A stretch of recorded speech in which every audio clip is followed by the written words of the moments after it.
Hey, what's up, y'all?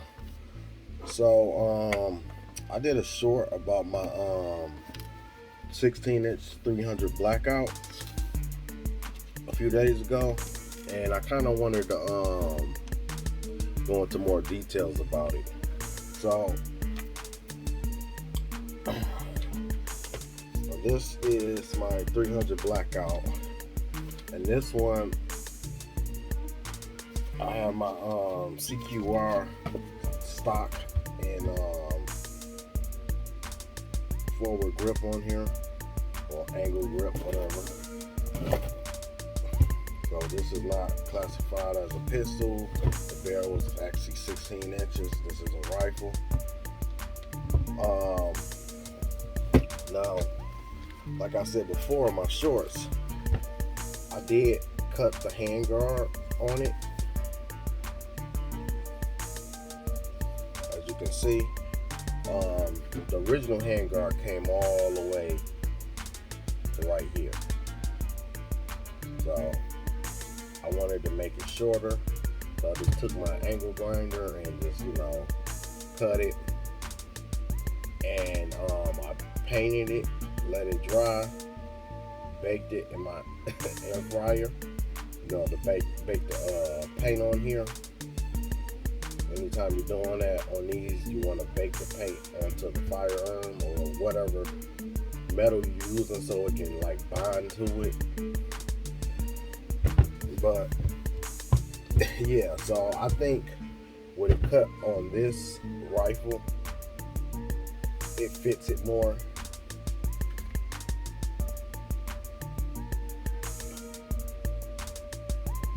It didn't take me that long to do it. This pretty much, I put it on the big ass C-clamp, tighten it down, cut it. And I tried to get it as even as I can. I think I did a good job on there. Now, this does look a little bit open, but because using the ones that's already cut this low, the inside kind of curved into it. But I think the way this look is fine.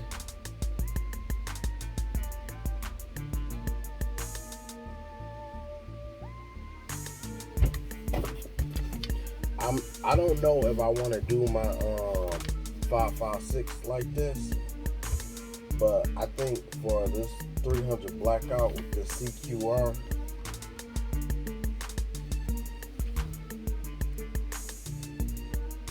I think it fits this application just fine. It looks good.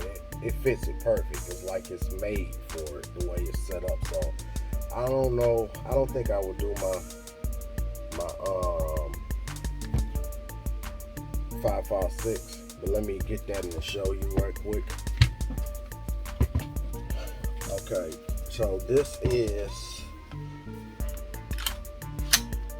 my 5.56, and the 5.56 and my 300 Blackout got the exact same M-LOK rail.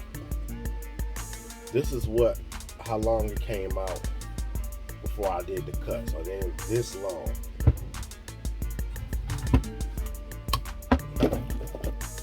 So yeah, they're originally that long.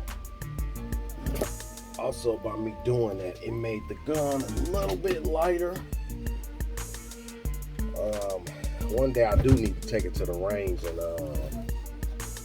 test some things out. But honestly, I didn't change nothing in the barrel. I didn't change anything else other than cutting that handguard. So mainly what I want to be going there for is to see if my sights still line up, which it should, because this length is probably about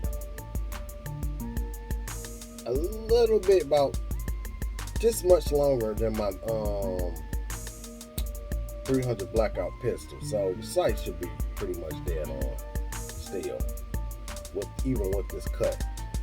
I usually have my front sights, with the whole thing being on there up here.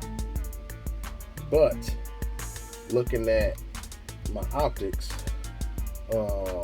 everything's lined up, so I don't think it's going to interfere with the sights with it being right here anyway. So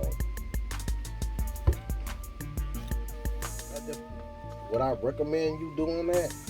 That depends on what you're trying to do. But for this application, I think this fits perfect for this.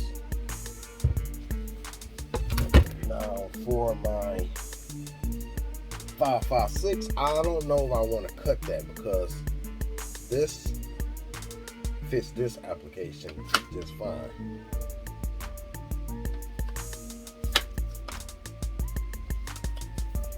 So I might, I think I'm gonna leave this one like this. But my 300 Blackout, I kind of wanted to give it that more of a P90 look.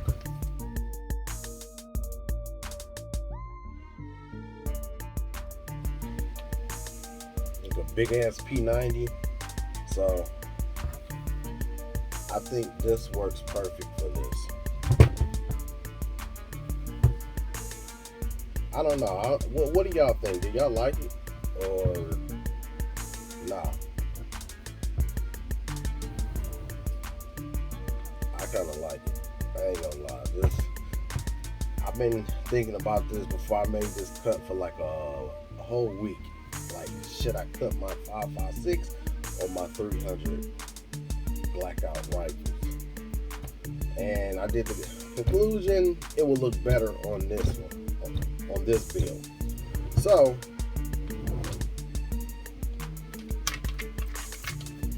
I like it on this one.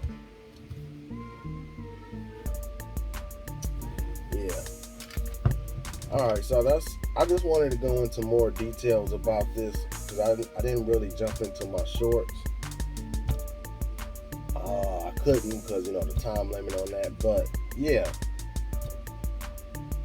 I really like the way this build look. I like the setup on this. This look nice. I wasn't sure if my brother was going to be pissed off with me about doing this project like this, because this one is actually his favorite gun, his favorite rifle. He loved this one. So I thought he was going to be like, why'd you cut it? You shouldn't have cut it. But nah, I think he think it looked alright. So alright, so stay tuned to my next project or the next thing I get. Alright.